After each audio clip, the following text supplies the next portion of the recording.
আপনি যদি জামাতের ভোটাররা মাঠে নেমে বলে আমি জামাত করতাম, আফটার দ্যাট স্টেটমেন্ট আমি জামাতকে রিজেক্ট করছি। কথার কথা বলছি আমি।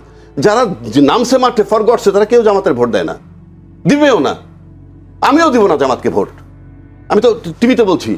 তাহলে যারা বলতেছে জামাতের বিরুদ্ধে বলুক, তার রাইটও আছে বলার, কিন্তু তারা তো ভোটার না।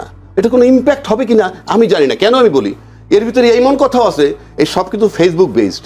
এই মিছিল টিছিল, ছাত্রদল মিছিল করছে, মিটিং করছে, রাইট আছে, আপনি করতেই পারেন। পাশাপাশি কিন্তু আমি আপনার কাছে আবার আসি। না, পাশাপাশি কিন্তু মাঠে শিবিরও নামছে, শিবির নামছে তার সঙ্গে। কিন্তু প্রশ্ন হচ্ছে আর একটা কথা বলছে যে সেন্ট মার্টিনও ইস্যু আনছে, যে জামাতের সাথে আতাত হয়ে গেছে। কিন্তু এখানে মেসেজ কোনটা যায় জানেন? সেন্ট মার্টিন ইস্যুটা আমার কাছে ইম্পর্টেন্ট না, বাট জামাতের সাথে আমেরিকা আছে, তার মানে হচ্ছে জামাত ক্ষমতায় গেলে যেতেও পারে।